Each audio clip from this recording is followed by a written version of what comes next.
예, 반갑습니다. 제 발표는 99쪽부터 있습니다. 뭐 자세하게 읽지 않고 대략 논지가 통하는 범위 내에서 요약을 하면서 시간 내에 발표하도록 하겠습니다.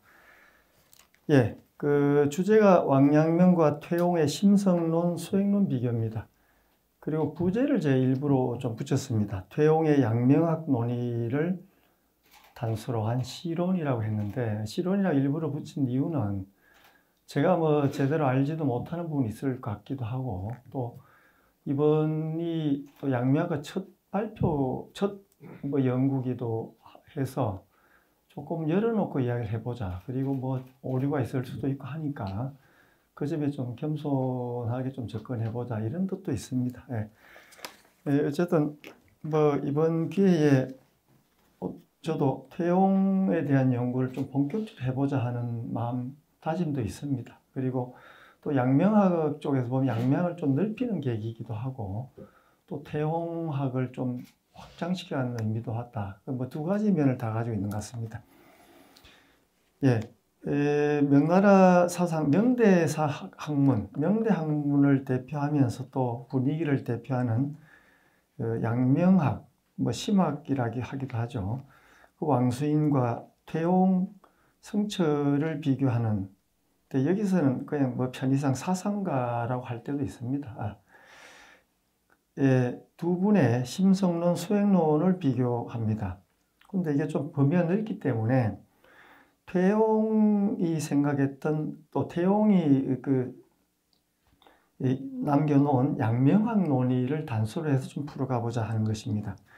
두 분의 시대적 간극은 한 400년 정도 차이가 납니다. 약 380, 400년 정도 되는데요. 그러면 이 두 분을 왜 비교해야 되는가 하는 그 점에서 우선 공통점이 보면은 비슷한 게 있습니다. 간단히 말씀드리면 양명도 그러니까 학문을 하다가 깨달음을 얻은 게 아니고, 거기서 양명하게 개척된 게 아니고, 자기가 품고 있던 문제점이 풀린 시점, 신정리라고 하는 자각, 깨달음을 얻고 나서 그것을 이론적으로 구축하는 과정이 일생이었다, 이렇게 보면 됩니다. 그 점에서 퇴용도 깨달음이 있었고, 그 이후에 그것을 어떻게 풀어서 들려줄 건가, 대중들에게 또 학설적으로 설명해 줄 건가, 그런 식으로 구축이 되어 있다는 점에서 공통점이 있습니다.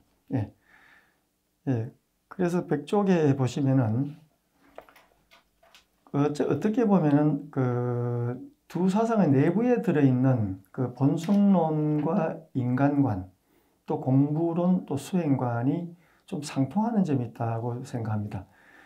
퇴용은 이제 주작이 아니고, 제가 보기에는 양명학적 노선의 주장 양명학 쪽에서 본다면 그렇습니다. 양명학적 입장에 서 있는 것 같다고 생각이 됩니다.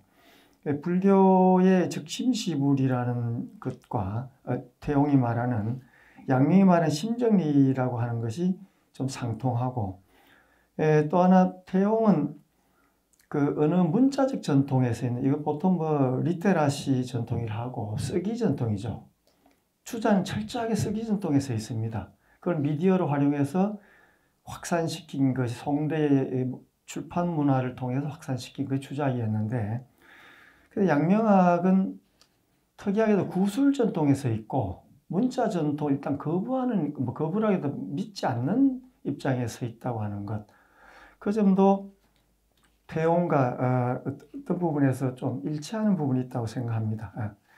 뭐 교리나 교회를 중심으로 가는 뭐 기독교로 본다면 그런 쪽이 있고, 또 말씀을 빛으로 본 말씀 쪽에 발을 딛고 또 바라본 쪽도 있듯이 그런 차이가 있는 것 같습니다. 뒷장으로 넘어가겠습니다.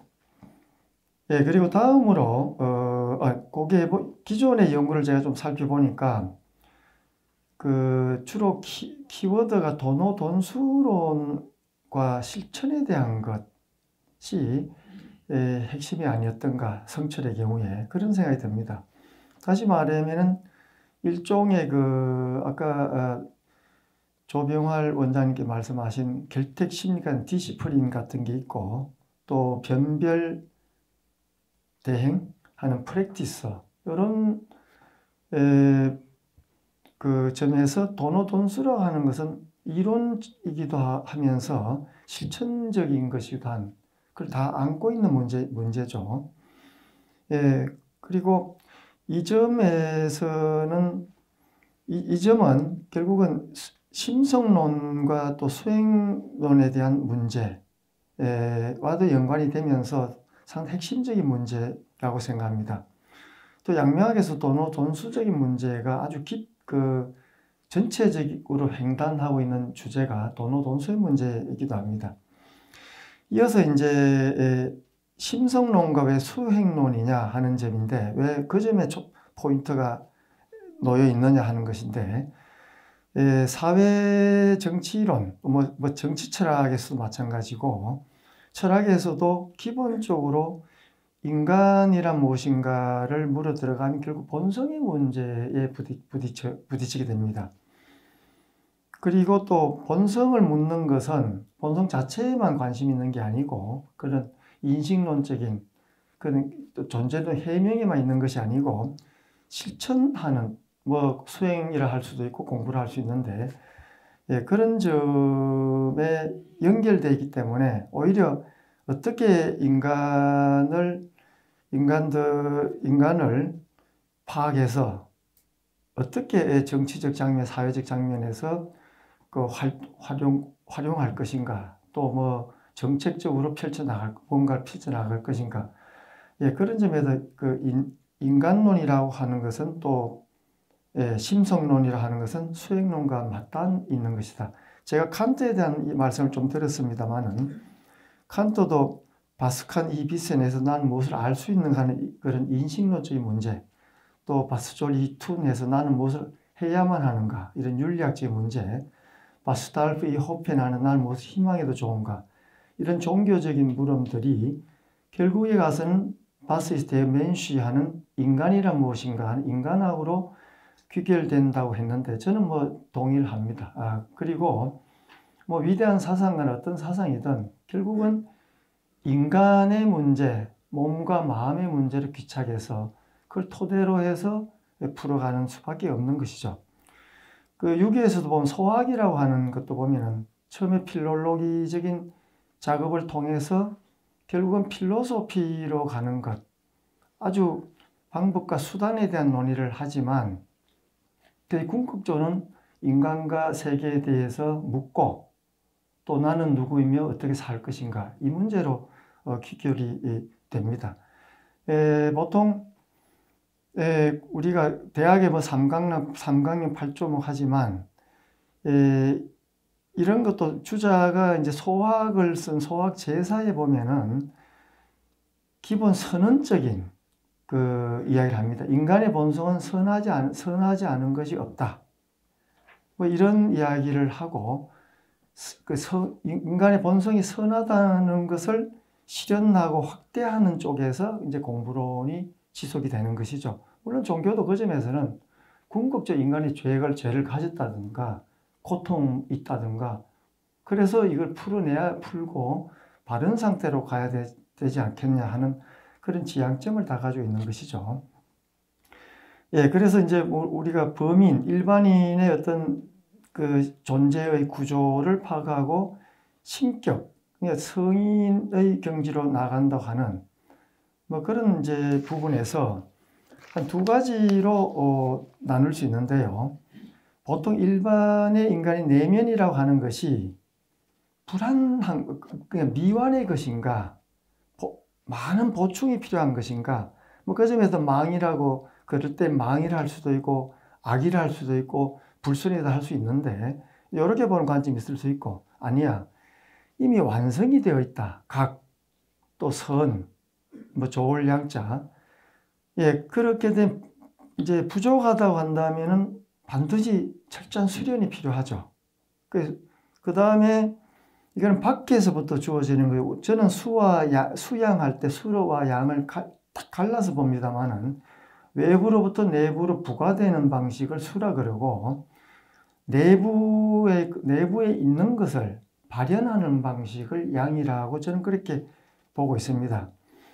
어쨌든 이런 그 미완인가 완성된 것인가 핵심은 여기에 놓여 있는 것 같아요. 유교도 요점을 가지고 오랜 역사 속에 논쟁이 있고 다툼이 있듯이 불교도 이 점에서는 마찬가지라고 생각합니다. 예. 그리고 이제 이 점은 또 보충을 하는데, 그냥 그 선생이라든지 그 말씀을 중심으로 이걸 의록파를 하는데, 의록파를 하는 말은 니시아마네 같은 사람이 아주 명확하게 했습니다. 조사나 선불교의 전통을 의록의 전통이다. 양명학도 이쪽에서 있다. 그냥 주자라든지 문자 중심으로 있는 문자적 전통이 있다. 이건 다른 것이다. 그런데 뭘 니시아마네 같은 사람은 문자 전통을 존중했고 의록 전통 별로 좋아하지 않았습니다. 우리가 필로소피라는 걸 철학으로 번역한 니시아마네의 철학의 전통, 사실은 실정적이고 합리주의적 전통에서 있다 하는 그 점을 참고로 말씀드립니다. 예, 이 논문에서는 103조 넘어가겠습니다만 주로 태용의 이야기를 메인에 두고 부수적으로 수반되는 형태로 양명 이야기를 하는 그런 방식으로 풀어갈까 합니다. 103쪽에 보시면 양명과 태용의 심성론, 수행론의 기본 형식에 대한 논인데요.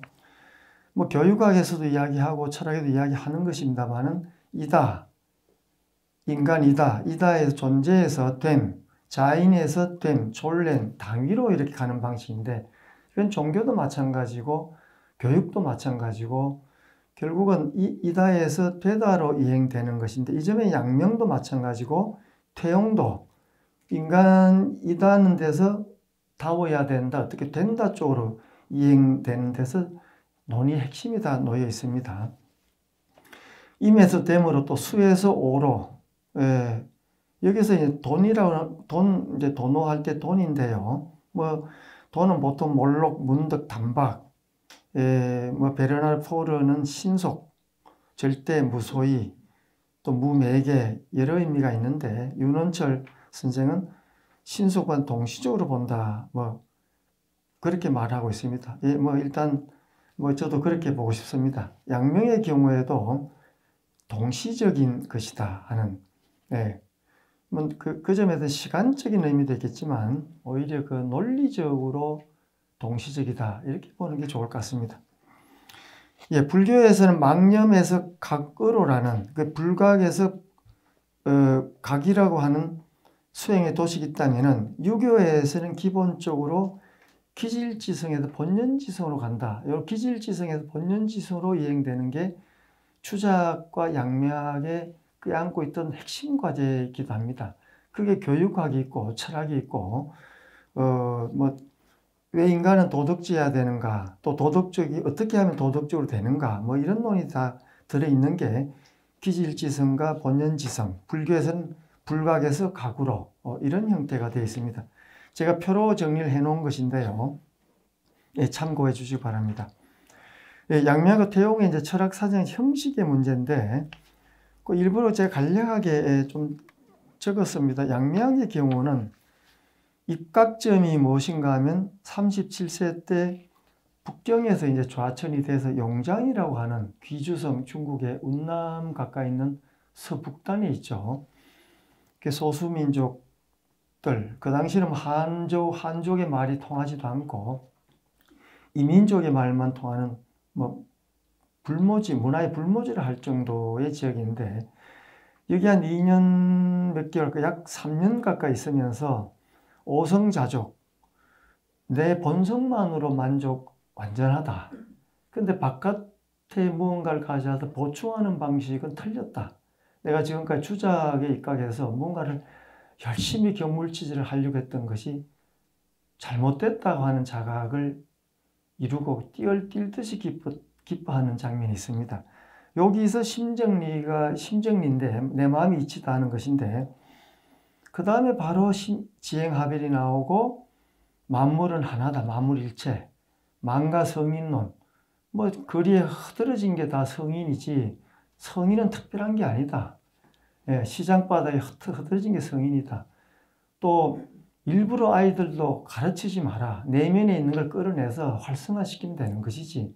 때리고 윽박지로 그렇게 하지 마라 하는 이런 교육로로 펼쳐져 나갑니다. 예. 예, 그래서 이제 그동안에 젊은 시절에 껴안고 있던 경물치지를 정리합니다. 아, 내가 지금까지 안고 있던 경물 공부, 주작을 하면 할수록 바깥 세계, 타자의 세계와 내 내면의 세계가 왜 이렇게 괴리감을 느끼는가. 결국은 너는 너고 나는 나고 책은 책이고 나는 내 마음은 내 마음이다. 이런 이분법적인 구도가 풀리는 게 오성자족. 내가 본성이 여기 만족해 있는데 왜 자꾸 바깥의 것을 가져와서 덮어씌우고 가르치고 보충하려고 하는가. 이래서 이제 그 105쪽에 보시면은 주자학이 갖춘 선험적인 이치입니다. 이 세상이 끝나든 어쨌든 이치는 있다고 하는 그 점을 싹둑 잘라버린 거죠. 이 선험성을 없애버린 건 대단한 겁니다. 중국의 사상사에서 기존에 이러이러해야 한다. 그것이 맞다고 하는 이치, 또 정한 것은 다 픽션인데 픽션임에도 불구하고 그것을 불변의 진리로 인정하는 것이 잘못됐다 하는 점이 37세 때 심정리작으로 풀려버린 거죠. 그러면 어떻게 하느냐? 네가 주인이고 네가 다 만들어가면 되는 것이고 네가 부처고 네가 예수 그리스도고 그렇게 보면 된다는 거예요. 예, 근데 니체가 신은 죽었다 하듯이 그 양명은 이치를 죽여버렸습니다. 이치는 죽었다. 그 주작과의 결별선언이죠. 그러니까 대단한 비판들이 나오기 시작하는 겁니다. 이거는 마치 부처를 만난 부처를 죽이고 조사를 만난 조사를 죽이고 하는 것처럼 이치를 만난 이치를 죽이라. 없애버린 겁니다. 예, 이렇게 해서 심정리를 기초로 해서 지행하별 치양지를 풀어갑니다. 그리고 이제 만년에 죽기 몇 년 전에 멀리 떠날 때 이제 떠나기 전에 제자들과 대화를 하는데 또 제자들 자기끼리 토론을 하는 과정에서 심각한 문제가 나온 게 도노와 점수 논쟁입니다. 왕양명이 말했던 마음의 본체는 선도 악도 없다. 선악은 현실 사회에서 일어나는 거지만 실제로는 거의 없는 것이다. 이 논쟁을 두고 그러면 본성이 뭐라고 한다면 아무것도 없다 그러면 내 마음이 발출될 도 없어야 되고 실행에도 그런 게 선악도 없어야 되고 다 없는 게 맞지 않느냐. 그 무의 쪽에 서 있는 입장과 아니야. 분절화된 세계에는 당연히 마음의 본체는 선악이 없다 하더라도 현실 세계는 있지 않느냐. 이 문제를 가지고 다툼이 일어났는데 예, 그래서 이제 요거를 조정을 합니다. 왕양명은 상근기는 도노가 맞다. 그러나 아무나 도노가 통하는 게 아니고 중근기와는 점수가 맞지 않느냐 해서 조정을 해줍니다. 그런데 이 조정이 끝난 게 아니고 나중에 가면은 이제 요 문제 조금 더 말씀드리면 금으로 본 순금, 요거는 태용의 경우도 비슷한 비유를 합니다. 순금이 누구나 금을 가지고 있는데 불량으로 보지 마라.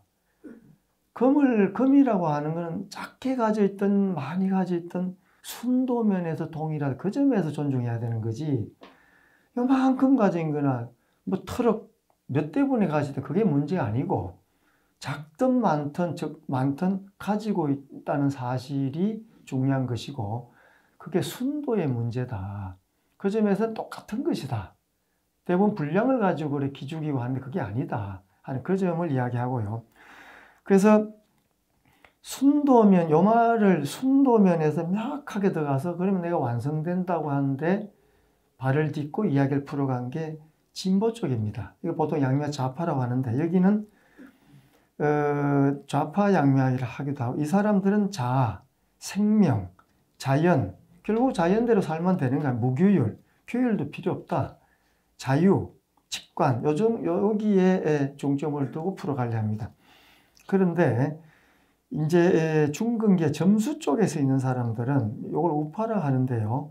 관계라든지 공동체라든지 전통이라든지 규율이라든지 질서라든지 사회 분절화를 중시하면 이래 다시 주자학적으로 회귀에 옵니다. 회귀에 와서 착실하게 공부해야 되고 기초적인 룰을 지켜야 되고 분절화된 세계를 이해해야 된다. 예, 뭐 이렇게 분리가 돼 아직도 해결된 건 아니지만 그러나 주도를 잡은 것은 역시 그 도노 쪽이었다 하는 겁니다. 물론 양명이 제자들에게 그 이야기를 할 때는 대기설법에 입각해서 이론을 고집하지 않고 절대로 그 사람의 특징과 그 사람의 처지와 내면 세계를 간취해서 거기에 따라서 이제 설득을 해 나가고 가르침을 베풀었다는 그 점에서는 뭐 불교 대기설법적 방법과 비슷합니다.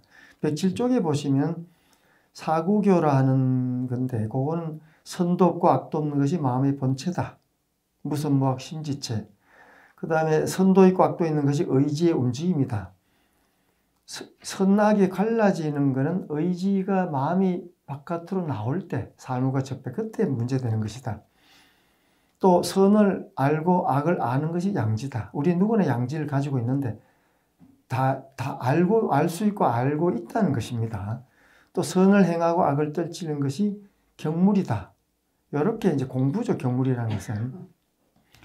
그래서 좌파나 급진 쪽에, 도노 쪽에서 있는 사람들은 본체가 무면은 의지의 발동도 무여야 하고, 그 선을 알고 하는 그 양지도 무여야 하고, 또 경물도 무여야 하지 않느냐 하는 쪽에서 치고 나가서 이론을 전개하는 게 진보 쪽이고 양명 우파 쪽입니다. 뒤에 논의는 이런 데 대한 설명이기 때문에 대폭 생략을 하겠습니다. 태용학의 경우로 가겠습니다. 111쪽인데요. 태용도 보면은 버버집에 제가 뭐 쉽게 쓰여진 것을 일부러 좀 들었는데 영원한 자유의기를 보면 자기를 만인에게 평다 순금 같은 다 거기에 나오는 이야기입니다. 자기를 바로 봅시다. 순금 같은 자기를 바로 봅시다. 또 부처님은 세상을 구원하러 온 것이 아니고 본래 구원되어 있음을 가르쳐주러 오셨다. 그래서 마음의 눈을 뜨자. 이 점도 양명학과 거의 같은 입각점에 서 있습니다. 그렇게 보면은 본래 부처니까 그 중성과 부처가 같다, 그 점에 동일하다고 하는 것이고 본래 부처이고 본래 불고토이며 황금이 모두 내 것이라는 현실이고 절대다. 거리마다 집지마다 모든 생명이 부처님이라는 생명의 참모습. 이 점도 만가 성인론하고 양명하고 거의 동일합니다. 그래서 수행론은 구원받는 길, 불공하는 법, 해탈의 길을 이설하시는데 그 122쪽에 가시면 오직 돈법만을 전한다. 거기에 돈한권 6조단경의 서문에서도 명쾌하게 이렇게 하고 계십니다. 그래서 돈의 입장을 돈한권 6조단경을 새로 풀이하시면서 명확하게 입증하려고 하셨다. 저는 그렇게 생각을 합니다.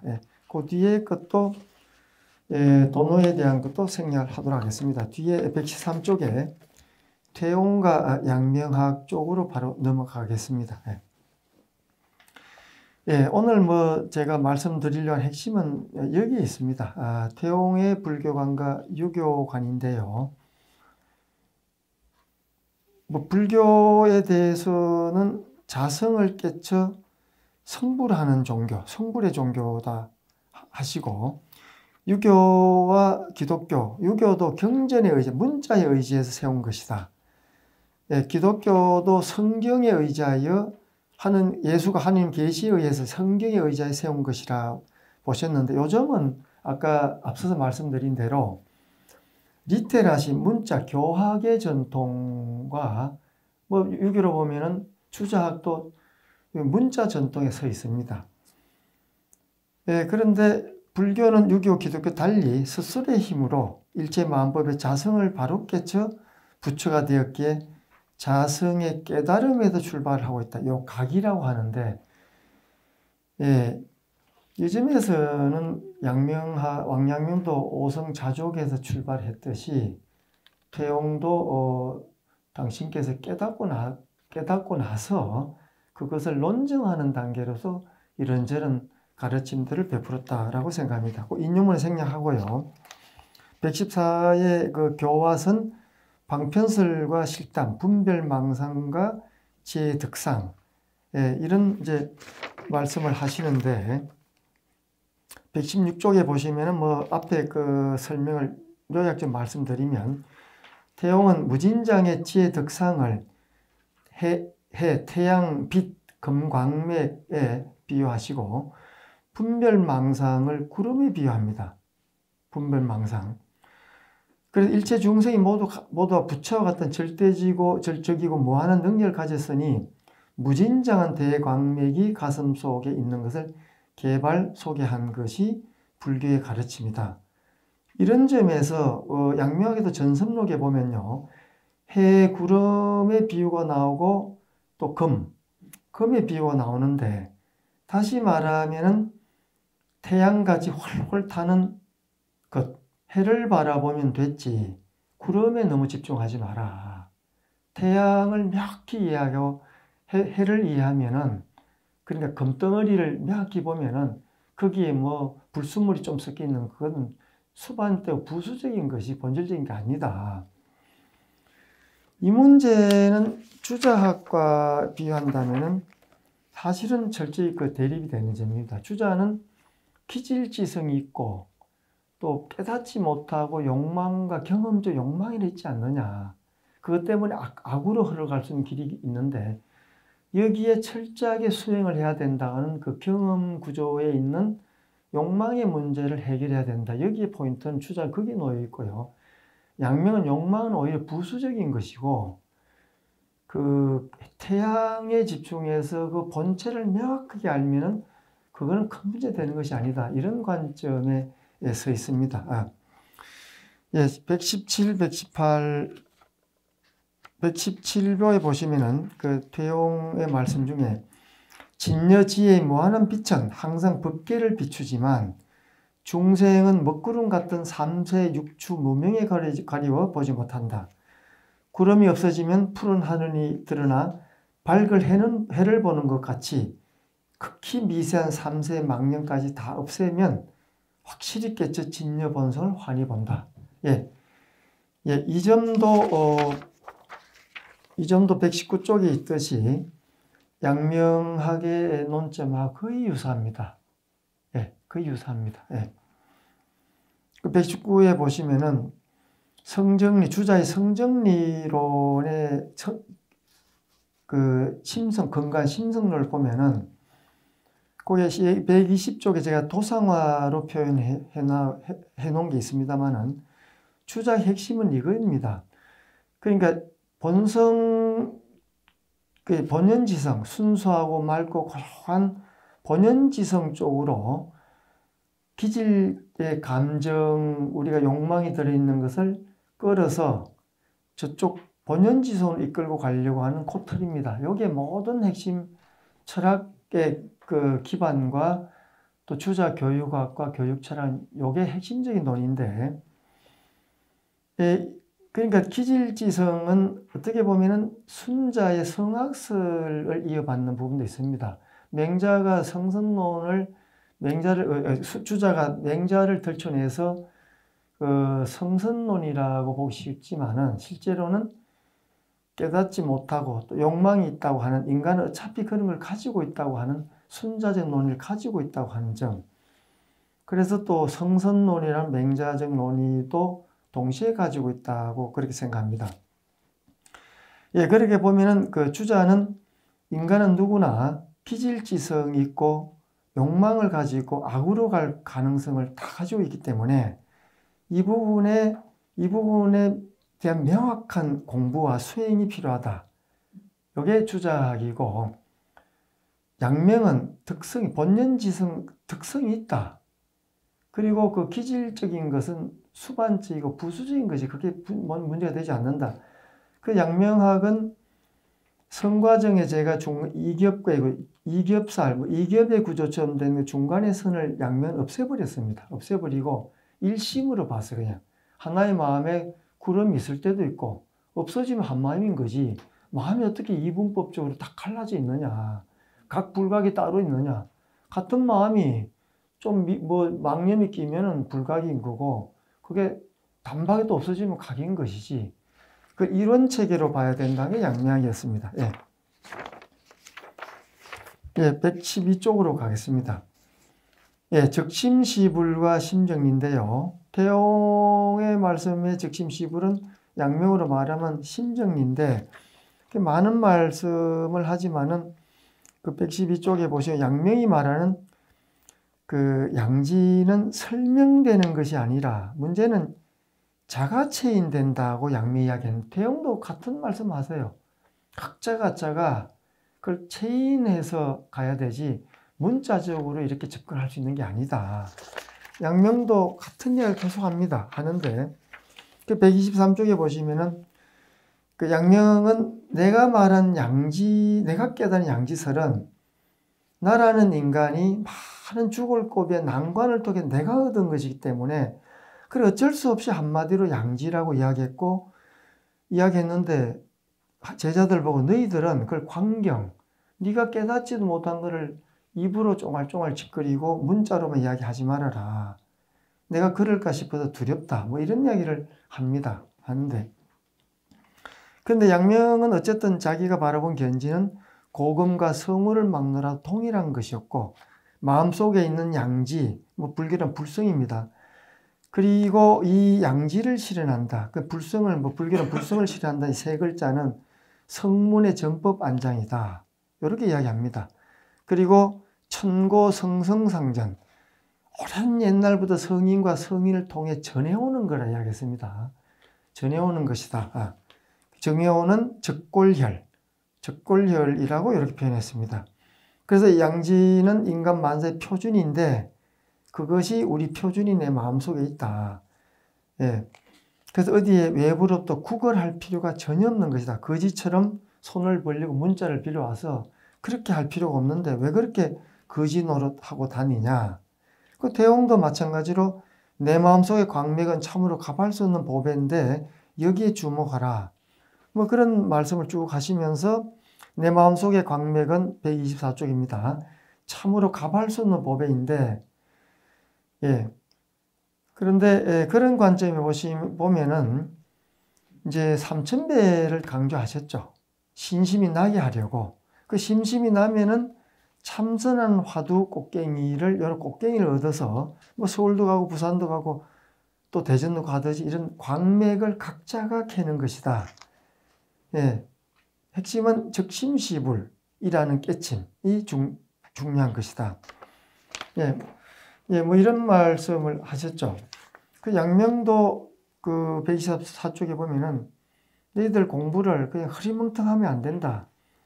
몽둥이로 내리치면 손줄기가 피자국이 몸에 나듯이 그렇게 온몸으로 하는 학문을 해야 된다. 그래서 신심지약, 체인지약을 그렇게 이야기합니다. 그러나 그게 전부는 아니고 공부의 수단과 방편으로서 각자 하라는 거지 그렇게 문자를 통해서 하는 게 아니고 체인하는 공부를 하라. 그리고 양지를 깨달아라. 이렇게 이야기를 합니다. 예, 125쪽에 이제 마지막이 되겠습니다. 태용의 왕양명 이해가 저는 아주 소중한 논이고 이 점이 그 태용과 유학 또 양명학 다른 학문과 이어갈 수 있는 부분들이 있으신데 참 그 기이하게도 태용께서 양명학의 주요 전적을 다 읽으셨더라고요. 그 인용문을 보시면은 그 양명의 시, 왕양명이 읊은 시, 양지를 읊다라는 시가 있는데요. 사람마다 나침판이 있어 만 가지 변화의 근원이 모두 마음에 있구나. 종전의 잘못된 소견을 웃노니 가지가지 입마다 밖으로만 찾았구나. 소리도 없고 냄새도 없는 홀로 알 때 이것이 하늘과 땅 만유의 기틀이로다. 자기 집에 무진장 보화를 버리고서 남의 집을 돌며 밥그릇 들고 그 집 노릇하는구나. 이거 양명시예요. 양명이 나중에 자기의 심경을 이야기한 건데 여기에 또 태용께서 어느 문자에 끄달려 다니면 안 되고 요런 이야기를 이런 이야기 다 하는 것을 쫙 설명한 게 있습니다. 결국은 무진장 보고를 내버려 두고 거지 노릇 해서야 되겠냐 하는 해설을 또 붙이셨습니다. 126개 마지막에 보시면 태용은 양명의 시에서 자기 집에 무진장 보화를 부리고 남의 집에 돌며 밖으로도 거지 노릇 하는구나 하는 말에 동의를 하시면서 마음속에 무진장 보고를 부리고 어느 문자 방편에 집착하는 거짓 노릇을 해서야 되겠냐고 되묻습니다. 예, 양명은 어쨌든 심정리를 깨닫고 나서 양지가 시비선악의 준칙 지침이고 각자 그거를 잘 들여다보면서 그것이 내리는 판단대로 행하면 된다. 결국 기성의 권위라든지 표준, 전통에 의지하지 마라.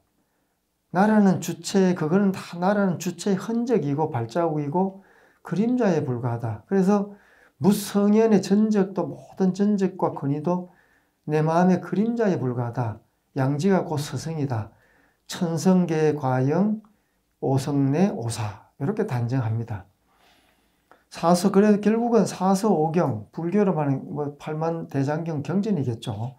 사사오경은 불과 설저 신체, 이 신체, 내 마음을 설명하는 데 불과한 것이다.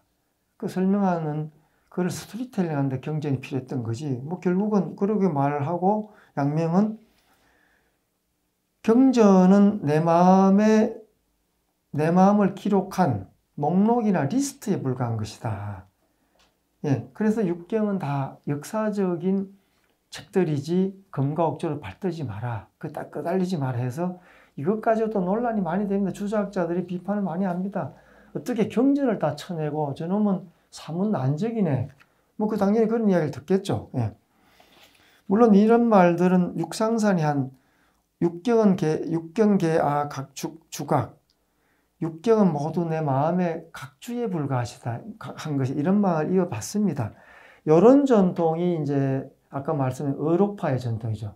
그러니까 말씀을 통해서 말씀을 전수하면서 문자에 기대지 말고 깨달음에 의지하면서 가는 전통인데 이런 전통이 이제 양명학 또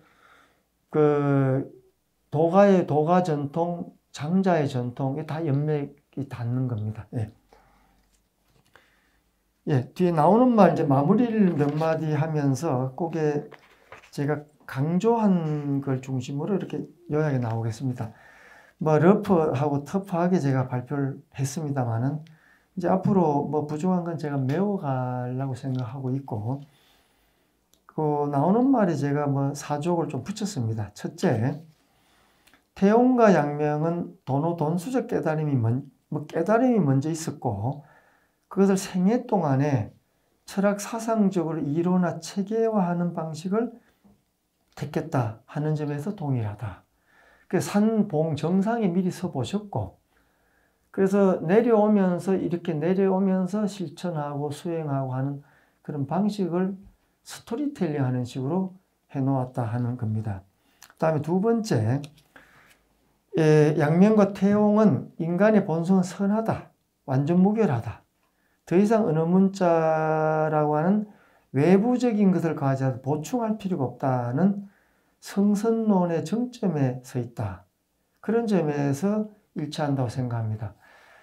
야스퍼스 같은 사람은 나치의 탄압을 받을 때 성서도 있고 불경도 있고 양명학도 읽었다 그런 기록이 남아 있습니다.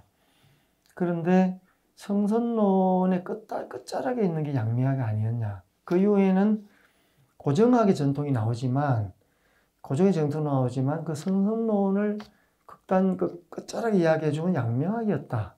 그런 이야기를 하는데 어떻게 보면 태용도 한국에 당신께서 유교적인 또 소양도 가지고 계셨고 그런 한국학이라도 넓게 보면 동양학 전통의 성선론의 전통을 밟고 있는 건 아닌가 저는 그런 생각을 하고 있습니다. 일종의 낙관주의적인 전통이죠. 그 다음에 세 번째, 수행론에서는 양명과 태용의 이론적 논의 측면에서는 일단 일치합니다.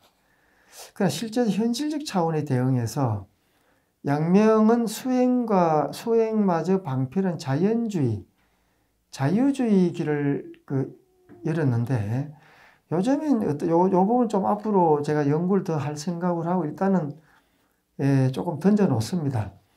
태용은 수행마저 방편이라는 그 수행마저 하지 말아라 하는 점에서는 그래도 수행을 지키려고 했던 것은 아닌가. 그리고 단언컨대 엄격주의라 수행에 대한 엄격함, 또 엄숙주의적 경건주의를 일단 고수를 한다고 저는 그렇게 생각합니다. 요즘은 양명은 수행마저도 안 해도 된다. 이미 안 해도 그 자리에 완성돼 있으니까 이런 전통을 밀고 나가 양명 그 좌파, 그리고 결국은 자연주의 전통에서 다 필요 없다고 하는 쪽으로 나가서 나중에 뭐 비난도 많이 받고 엄청난 고난도 많이 받는 제자들이 나옵니다. 수행 없이도 그대로 완성되어 있다. 그 대중육에 이제 길을 내렸는데 어쩌면 그 태용의 사상 속에도 이런 부분이 있다면 이 부분을 좀 더 들춰내서 우리가 논의해 갈 필요 있지 않는가 생각합니다. 그 왕양명의 아동교육론에 보면은 하도 선생들이 때리니까 제발 아이들 때리지 마라. 놔두라 그냥. 애들은 이미 완성되어 있는데 그거를 자꾸 묻고 얽으면 어떡하냐. 애들은 하나의 철학자고 완성된 철학자고 교사의 역할은 옆에서 보완할 게 약간의 보완만 하면 된다. 이런 교사론을 합니다. 저는 한편에서 130쪽입니다. 이런 태용의 그 중간쯤에 엄숙주의나 경건주의 잔상이라고 하는 것은 한국의 근대 이후에 계속해서 가지고 있던 어떻게 보면 군부 독재의 정권이 남긴 엄숙주의적인 그런 형식주의적인 전통에 대해서 간접적으로 가지고 있던 잔상 같은 것이 아니었을까 하는 그런 생각도 해봅니다. 오히려 이건 태용의 문제가 아니었고 한국 불교가 전통 텍스트가 안고 있었고 그리고 태용 당시 한국 불교의 상황 플러스 정치적 상황의 경직성이라는 맥락에서 애써서 그 부분을 떨치고 나가려고 했던 점에서 아직도 껴안고 있었던 문제가 아니었던가 저는 그런 생각을 해봅니다. 네 번째입니다. 양명과 태용은 당시 유교와 양면 유교 주작이었죠. 태용은 불교 또 한국의 그 당시 불교였죠. 그런 현실의 근위주의, 철학적 선음성 타파 점에서 같으면서도 어떤 부분에서 조금 차이를 보인다. 양명의 논의는 잘 따라가면 유교마저도 버려버려라 하는 논의 늘 가지고 있습니다. 그러니까 자연대로 살아라 하는 거예요. 그리고 그 일부들은 제자 중에는 완전히 불교로 빠진 제자도 있습니다. 뭐 이런 논의는 불교나 유교가 뭐가 달라? 같은 거지. 내가 원하는 거 하면 되지 하는 논의 있고. 그런데 태용의 논의는 그래서 불교라고는 문맥을 꾸준히 지키려고 했던 점은 같았다 하는데 그 점에서는 여전히 불교라는 문맥을 버리지 않고 있었다. 그래도 불교마저도 버려라. 이 논의는 사실 태용께서 못 하셨겠죠. 그 인간은 누구나 평등하다 그러면은 뭐 어떤 종교든 어떤 학문이든 그 점에 같아야 되는 것이고 그들을 적극적으로 밀고 나가면 뭘 하든 같은 인간이다 하는 그런 논을 물론 태용의 논에도 그런 논이 없는 게 있습니다. 그 논을 더 들춰내야 했다고 생각이 들고요. 양명은 이제 제자와 논의 중에서 선생님, 제가 어떻게 선생님 따라가겠습니까? 그런 얘기를 하니까 너 그렇게 생각하면 안 된다. 나도 학생 같은 입장이고 나도 결점이다. 그래서 선생은 완전한 생각을 버려라. 교학상장이다. 나도 너한테 가르쳐줄게. 너도 나한테 가르쳐줄다. 동등하게 선생과 제자는 가야 된다. 이런 점들이 있습니다. 이런 점들은 그 태용 속에 숨어져 있는 이런 걸 오히려 들춰내면서 논의하면 좋지 않겠나 그런 생각이 듭니다. 마지막으로 구체적인 각 지역의 역사 속에서 태용과 양명의 심성 수행론의 행방의 차이를 좀 더 캐고 싶다는 겁니다. 다시 말해 양명의 심성론 수행론은 그의 제자들 사이 좌우 중도로 하는 여러 파로 나뉘면서 다채롭게 치열한 전개를 보이기도 합니다. 일부는 주작으로 회귀를 해가서 우파는 완전 주작과 비슷하게 돼버리기도 합니다. 또 한국의 퇴계학과 비슷한 파도 있고요. 다양하게 이제 전개된다는 거죠. 그런 점에서 태용은 한국 불교계에서 양명만큼 그 내부에서 이런 다양한 파벌로 논의가 좀 치열하게 진전이 되지 않았는가. 이런 논의들은 그 행방을 다시 물어보면서 아니면은 추후에 이런 논의들을 우리 자신들이 좀 치열하게 논쟁을 좀 이끌어가면 좋지 않겠나.